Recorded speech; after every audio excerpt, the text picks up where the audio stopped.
2013 সালের 5 মে মতিঝিলের শাপলা চত্বরে তৎকালীন আওয়ামী ফ্যাসিস্ট জালিম শেখ হাসিনা সরকার যে গণহত্যা চালিয়েছে,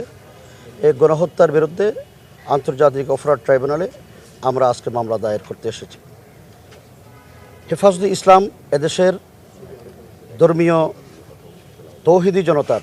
আলেম ওলামাদের একটি অরাজনৈতিক বৃহৎ সংগঠন। আমরা 13 দফা ধর্মীয় দাবিকে সামনে রেখে শাপলা চত্বরে গণজমায়েত করেছিলাম। আমাদের এই গণজমায়েতে তৎকালীন এই ফ্যাসিস্ট আওয়ামী জালিম সরকার রাতের অন্ধকারে ইলেকট্রিসিটি বন্ধ করে দিয়ে এদেশের নিরীহ নিরস্ত্র সাধারণ নাগরিকদের উপরে আলেম, হাফেজ, মুহাদ্দিস, মুফাসসির এবং প্রিয় নবী সাল্লাল্লাহু আলাইহি ওয়াসাল্লামের আশিকদের উপরে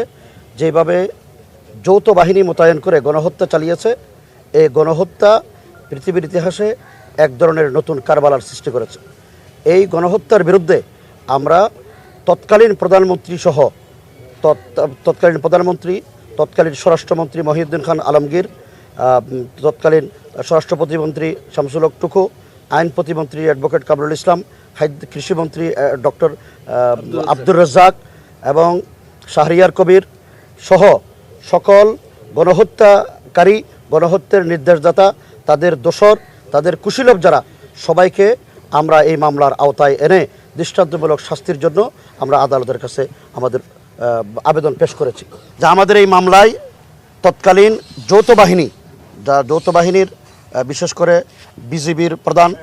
মেজর জেনারেল আজিজ আহমদ এবং র্যাবের প্রধান খন্দকার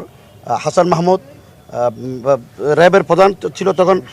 মুখলেসুর রহমান এবং পুলিশের প্রধান খন্দকার মাহমুদ, তৎকালীন ডিএমপি কমিশনার বেনজির আহমদ সহ আমরা যৌথ